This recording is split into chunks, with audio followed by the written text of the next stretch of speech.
This video is brought to you by patreon.com/worsttake. Get access to exclusive live streams and Discord servers, on-screen shoutouts, and early access to some videos when you join now. Help make sure that we can continue to make content like this by supporting the Patreon. Links are in the description down below.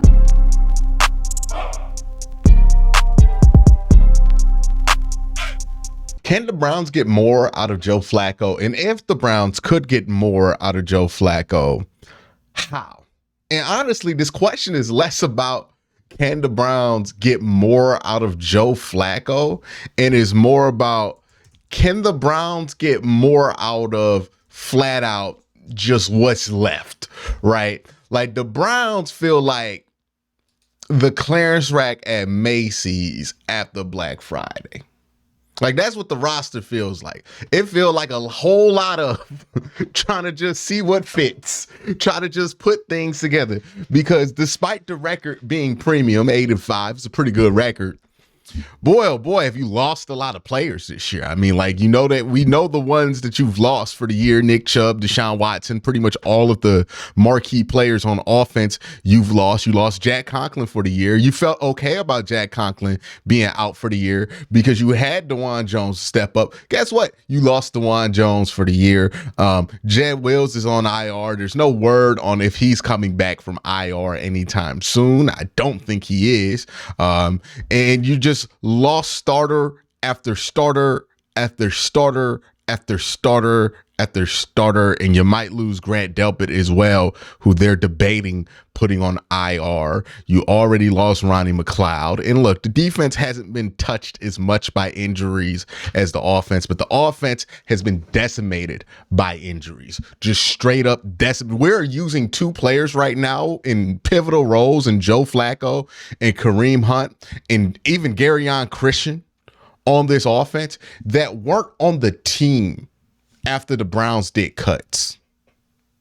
That's how dire the situation is on offense. And again, it's a credit to the defense and how good this defense is that they've been able to win games. It's a credit to Kevin that they've been able to put up any type of points in this situation, because this should be a death sentence to any team. But it's not necessarily about how bad your hand is. It's more about how you play your hand in these later part of the seasons. Now, with this amount of injuries, there's a real question to be had on like how far this team could realistically go. Like after a certain point, there's just too many injuries, right? There's just way too many injuries. It's not your year, right? And I think we've reached that point. Like we've come to acceptance of that, and we're much more accepting of, hey man, if this team just makes the playoffs, or hey man, if this team wins a playoff game or something like that, we'll be fine with it. Because one, we don't own our first round pick. It doesn't matter, right? Like if we had our own first round pick, maybe making the playoffs versus not would be more of a conversation. How much does it matter if you're not going to be that competitive of a team in the playoffs?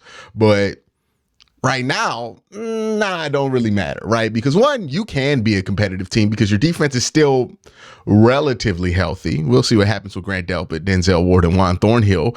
But your defense is still relatively healthy. And as long as this defense is playing at this level, you can win a couple of games in the playoffs for sure if you get things to bounce your way. So it's not a hopeless team in the playoffs. So none of those conversations really matter. I don't think anybody was seriously having these conversations. But yes, on offense, it's bad. But how can you get more out of the offense? How can you get more out of Joe Flacco? Well, so far, so good, because I think the Browns have done a good job in making sure that they're not asking Joe Flacco to be Superman, that they're not asking Joe Flacco to do anything incredible. Does Joe Flacco have a couple plays in him a game where he could do something crazy, like, you know, the little back foot throw or throwing on the run that he did in this last game? He even did a little bit of that against LA, sure. But we're not asking Joe Flacco to complete those bombs. One of the things I thought the Browns did really nice was seeing what Joe Flacco did well in LA and what he did not do well in LA, in adjusting the game plan for that. One of the things that I pointed out in my film breakdown of Joe Flacco, that I was like, hey, he can't do this anymore. It's just obvious. He cannot do this anymore. Is pushing the ball 30 plus yards downfield. like just in the air alone, more than 30 yards. Those deep balls were easily the worst throws he had all game. When he resorted to that, he had 2 turnover-worthy plays. And honestly, it should have been 3, but Elijah Moore caught it, so nobody cared. But those plays right there, those were where he was at his worst at in LA. He cannot throw the ball 40 yards in the air and drive it and get it to where he wants to anymore. And that's not really shade. I know some people are going to hear that because, like, for whatever reason, people have been ultra sensitive on any kind of criticism of any of the Browns quarterbacks this year, but especially Joe Flacco. It's not criticism. It's just the reality of it. He's just not, he's 39 or 38 years old. He's not going to be able to push the ball 50 yards downfield. That's ridiculous. Even Tom wasn't doing that when he was 40, right? Tom had to condense the game plan down a little bit. And I thought Kevin did a really good job of condensing the game plan down, of not asking Joe Flacco to make those crazy throws. The few times where he did push the ball downfield, it was to a wide open wide receiver. Obviously, it's a little bit different than trying to push the ball in a window, in time, 45 yards downfield. So they did a good job of condensing the field for Joe Flacco while also not limiting it, right? With DTR, I felt like the game plan got so condensed that they limited themselves against the Pittsburgh Steelers. This week, it was like, hey, it was condensed, but it wasn't limited. It didn't feel like we weren't throwing the ball 10 yards. It felt like we were still moving the ball at a reasonable pace. We just weren't taking those deep shots anymore. So I think Kevin did a really good job of adjusting to that. Joe's doing a great job of identifying coverage busts and throwing to those coverage busts. And it'd be interesting to see what happens the rest of the season with Joe Flacco, because he has gone up against a couple of secondaries that you could define as kind of iffy, right? LA has we know what John Johnson is. He's going to bust a couple coverages every play. He'll make a couple plays every once in a while, but he's going to bust a couple coverages every game. And then we know that Jacksonville is one of the worst passing defenses in the NFL. Now, if we look at the Browns' schedule, they're going to go up against some considerable passing defenses within the next few weeks. Now, you play the Bears, who have one of the better corners in the NFL, so that'll be interesting. Then you play Derek Stingley and Sauce Gardner back-to-back. And then you play the Bengals, who I think have a very underrated secondary as well. So we'll see what the Browns look like for the next 4 weeks. You did get to play 2 easier passing offenses, and you were able to move the ball a little bit easier there. Browns probably going to need the run game to show up, right? Because while the Bears are the team, I think that you have to worry about the secondary too much, even though they have some good corners there. The Texans and the Jets are absolutely games where it's like, hey, you might want to be able to run this ball a little bit, or else you're going to run into some struggles. So the main thing that they could do is figure out a way to get some reliable run game stuff going to help Joe Flacco. They just don't have a run game they can rely on. They simply just don't have a run game that they can rely on. That's the Browns' number one issue around Joe Flacco. When it comes to first downs, you can't get 5 yards. Now, when DTR was in there, and I'm not saying the run game was able to do this because DTR was in there, it's just a happenstance thing. When DTR was in there, you were getting like the 4.5 yards on first down that you wanted to get, which allowed you to run that offense, and you were able to get a lot of first downs. Right now, the problem with the Browns offense, when they're not scoring the touchdowns that Joe Flacco's getting, is that they're not able to sustain a lot of drives. And I don't think that's necessarily all on Joe Flacco. I think that has a lot to do with the fact that the running game has been pretty putrid the last couple of weeks, and we just can't run the ball for 5 yards. When you can't run the ball for 5 yards on first down, or get ahead of the sticks, get ahead of the schedule on first down, it's going to affect how many first downs you can get. And the Browns, if they want to help the defense out, and I don't think the offense has necessarily been super helpful for the defense the last 2 weeks, especially, right? Because a lot of people are talking about, the Browns defense, it's been terrible. It's been bad the last couple of weeks. Joe Flacco's had to overcome the Browns defense, when I don't think that's true. I don't think anybody's saying that Joe Flacco has to overcome the Browns defense. That's probably an overstep. But I do think that people are making a point about the defense that I think is kind of short-sighted. The reason the Browns defense hasn't been holding teams to those great numbers because I think the offense has done a bad job of sustaining first downs, and I think that comes down to the run game. And also, Joe has turned the ball over again a couple of times here that were very unfortunate. You have 3 times in 2 weeks where Joe Flacco has given the ball to the opposing offense within 25 yards of the end zone. And that has led to 14 points, right? The 7 in LA, and then the 7 last week that you gave up because of the fumble. And then you have the safety. So Joe Flacco has been responsible for about plus 17 of these points that you've given. Well, not plus 17, plus 16 of these points that you've given up. So I don't think the defense is where we need to support Joe Flacco. I think the defense has done a great job of supporting Joe Flacco. I think offensively, we need to support Joe Flacco with the run game.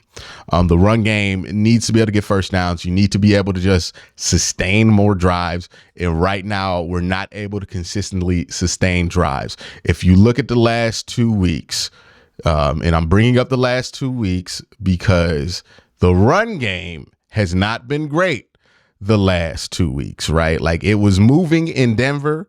It was moving a little bit the week before, but it just hasn't moved since, right? It hasn't moved consistently since for whatever reason.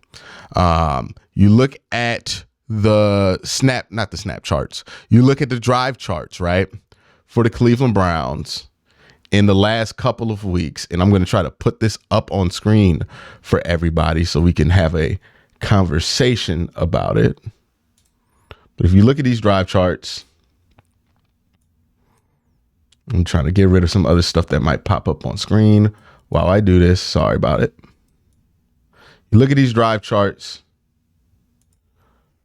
and this is versus the Rams game. You score a touchdown, and then you go 5 straight drives where you got 1 first down or less.